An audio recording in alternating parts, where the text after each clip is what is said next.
नमस्कार दोस्तों, online tuition अड्डा चैनल में आप सभी दोस्तों का तहे दिल से स्वागत है। वेलकम है, नमस्कार है। जैसे कि आप इंग्लिश बोलना, लिखना, पढ़ना सीखना चाह रहे हैं, तो मैं आज की इस क्लास में इस छोटे से स्टोरी के माध्यम से बहुत सारा रूल सिखाऊंगा। एक एक वर्ड को लिख लिख कर उसका वर्ड मीनिंग क्या होगा, उसको कैसे ट्रांसलेट करेंगे हम लोग, सब कुछ मैं आपको इत्मीनान से बताने वाला हूँ। यहाँ पे देखिए, जैसे देखेंगे यहाँ पे लिखा हुआ है LAST, तो इसको क्या पढ़ेंगे? इसको पढ़ेंगे लास्ट। क्या पढ़ेंगे? लास्ट पढ़ेंगे। हालांकि हम ए का रूल बताए थे कि किसी भी वर्ड में, कैसा भी वर्ड हो दुनिया का, अगर AST या ASK या ART मतलब इस तरीके से लगा हो उस वर्ड में एक साथ, तो इसको हम आ के रूप में पढ़ेंगे। किसको? ए को। ए को आ के रूप में पढ़ेंगे, क्योंकि ए को हम आय भी पढ़ते हैं, औ भी पढ़ते हैं, ए भी पढ़ते हैं। लेकिन यहाँ पे ये रूल याद रखिएगा, AST हो, ASK हो, ART हो, तो आ के रूप में पढ़ेंगे। जिसे यहाँ पे देखिए LAST, तो AST है यहाँ पे, तो LAST है तो लास्ट पढ़ रहे हैं। यहाँ पे देखो YEAR को हम लोग पढ़ेंगे ईयर। क्या पढ़ेंगे? ईयर। YEAR को ईयर पढ़ेंगे, यानी लास्ट ईयर। लास्ट ईयर का मतलब क्या होता है? पिछले साल। लास्ट ईयर का मतलब पिछले साल होता है, ठीक ना। तो देखिए लास्ट ईयर यानी पिछले साल। WAS was, I was. TOO को हम लोग टू पढ़ेंगे। देखिए यहाँ पे तीन ठो टू आपको मिलता है। एक मिलता है TO, एक होता है TWO, एक होता है TOO, और तीनों को हम लोग टू ही पढ़ते हैं। लेकिन पढ़ते तो एक ही जैसे हैं, प्रोनाउंसिएशन एक ही जैसा होता है, लेकिन तीनों का मतलब अलग अलग होता है। देखिए, मुझे पता है कि आपको थोड़ा बहुत आता है, लेकिन आपको दिक्कत कहाँ पे होती है? जब आप पढ़ने जाते हैं, इंग्लिश बोलने का प्रयास करते हैं, इंग्लिश लिखने का प्रयास करते हैं, तो वहाँ पे आपको काफ़ी कन्फ्यूजन क्रिएट होता है। जैसे इस प्रकार के वर्ड में, जैसे आप कहीं पे देखते होंगे लिखा रहता है DO को डू पढ़ेंगे। क्या पढ़ेंगे? डू पढ़ेंगे। लेकिन अगर वैसे ही आपको मिल जाए SO, तो क्या इसको हम सु पढ़ेंगे? नहीं, इसको हम सो पढ़ेंगे। क्या पढ़ेंगे? सो पढ़ेंगे। तो काफी अंतर होता है इन चीजों में। देखिए, इन सभी को टू पढ़ रहे हैं, यहाँ पे डू पढ़ रहे हैं, लेकिन यहीं पे इसको सो पढ़ दिए। तो इसीलिए प्रोनाउंसिएशन का रूल जानना जरूरी होता है, जो कि मैं सभी लाइव क्लासेज में कराया हूँ, और रेगुलर आपको मैं प्रैक्टिस के साथ भी मैं सिखा रहा हूँ। तो यहाँ पे देखिए, इसको हम पढ़ेंगे टू।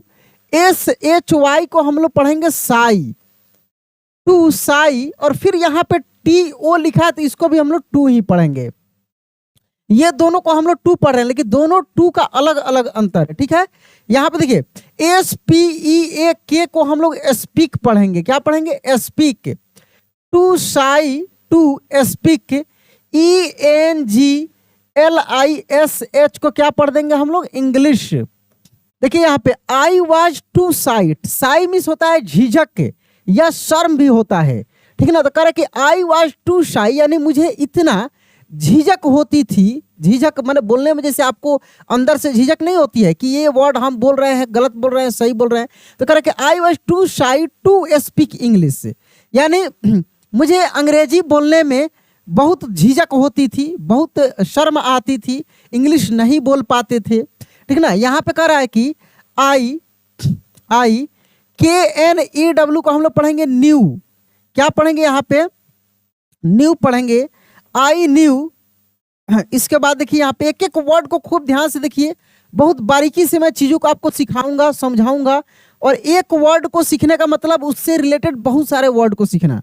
तो आई न्यू सम, SOME को सम पढ़ेंगे।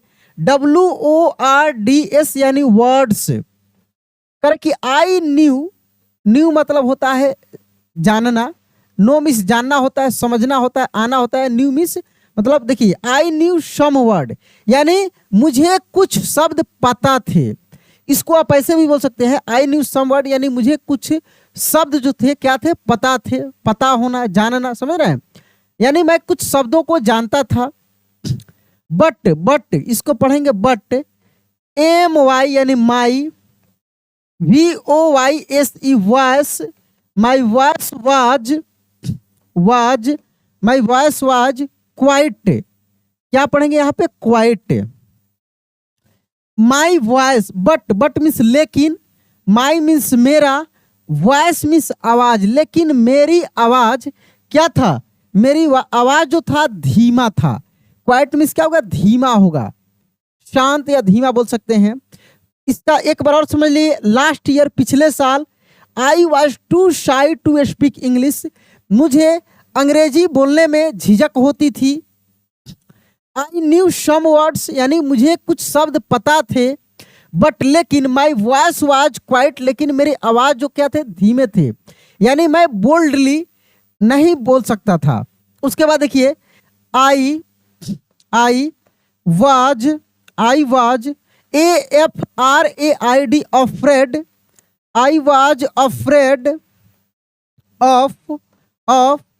Afraid of making, MAKING making, MISTAKES mistakes. कह रहा है कि I was afraid of making mistake, making mistake माने गलती करना, अफ्रेड ऑफ यानी डरना, आई वाज यानी मैं था। देखिए किस तरीके से इस पूरे का हम लोग हिंदी निकालेंगे। कह रहा कि I was afraid of making mistake, यानी मैं गलतियां करने से डरता था, यानी मुझे गलती होने से डर लगता था, ऐसे भी बोल सकते हैं। या मैं गलतियां करने से डरता था, मुझे डर लगता था कि मैं जो वर्ड बोल रहा हूं कहीं गलती नहीं हो जाए। ये हर इंसान के पास एक झिझक होता है, जब कुछ नया सीखता है तो उसको डर रहता है कि कहीं मुझसे गलती नहीं हो जाए। तो वैसे ही बातें थी यहाँ पे। देखिए ONE1DAY डे, वन डे यानी एक दिन। I said, one day I said hello, HELLO यानी हेलो, वन डे एक दिन। आई सेड मैंने कहा, आई मतलब मैं, सेड मीन्स कहा, यानी एक दिन मैंने कहा हेलो, क्या कहा? हेलो टू अ TOURIST यानी टूरिस्ट। टूरिस्ट मीन्स क्या होता है? यात्री होता है। क्या होता है? यात्री। तो एक दिन मैं एक यात्री को क्या कहा? हेलो कहा। एक यात्री था, उसको एक दिन मैं क्या कहा? हेलो बोला। SHEC smiled, SMILED smiled, smiled and AND she smiled and answered, ANSWERED answered, smile and answered. मैं मुस्कुराया, स्माइल मीन्स होता है मुस्कुराना, स्माइल्ड यानी मुस्कुराया, मैं मुस्कुराया, एंड आंसर्ड और उत्तर दिया। क्या उत्तर दिया? मैं मुस्कुराया और उत्तर दिया। आई वाज सॉरी, यहां पे करें कि सी स्माइल्ड यानी वह मुस्कुराई, एंड आंसर्ड और उत्तर दी। वह मुस्कुराई, सी मतलब वह, स्माइल्ड यानी मुस्कुराना, एंड मतलब और आंसर्ड यानी उत्तर दिया, जवाब दिया। वह मुस्कुराई और जवाब दी, ठीक ना। करा कि आई वाज SO। अब देखिए SO को हम सो पढ़ेंगे कि नहीं, जैसे ऊपर भी हम बताए हैं। इसको सो नहीं पढ़ेंगे, सो पढ़ेंगे। I was so HAPPY happy, I was so happy यानी मैं बहुत खुश था। मैं क्या था? बहुत खुश था। समझ रहे हैं? आई वाज सो हैप्पी यानी मैं बहुत खुश था। THAT that, SMALL small, word gave me courage, ठीक है। करा कि दैट स्मॉल वर्ड यानी वह छोटी सी शब्द क्या करे कि गेव मी यानी मुझे दिया, क्या? कॉरेज यानी साहस, यानी उन छोटे से वर्ड से मुझे साहस मिला। कौन से वर्ड? एक टूरिस्ट मुझे मिला और उसको मैं हेलो बोला था, तो वह मुस्कुराई और जवाब दी। जैसे मैं इस चैनल पर भी कराया हूँ, ऐसे वर्ड को मैं बताया हूँ जिसको आप यूज करके आपको अगर ज़्यादा इंग्लिश पढ़ना लिखना बोलना नहीं आता है तो अपने भाषा को अफेक्टिव बना सकते हैं, भाषा को प्रभावित कर सकते हैं, दूसरे किसी से अच्छे से बात कर सकते हैं, हाय, हेलो, हाउ, व्हाट, व्हेन, ये सभी वर्ड को मैं बताया हूँ, ठीक ना।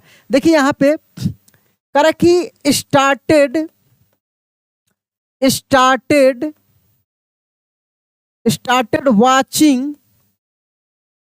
Watching English, started watching English videos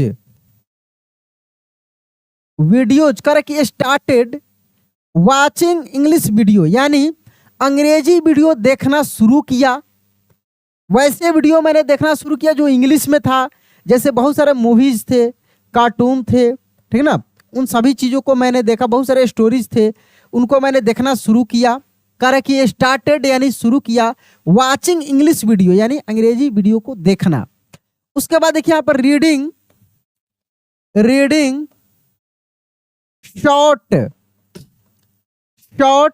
stories. Reading means होता है पढ़ना, शॉर्ट मीन्स होता है छोटी, और स्टोरी मीन्स होता है कहानी, यानी छोटे छोटे कहानियों को पढ़ना शुरू किया। एंड प्रैक्टिसिंग, क्या लिखा है, प्रैक्टिसिंग एवरी डे, क्या है, एवरी डे, और हर दिन अभ्यास करना शुरू किया।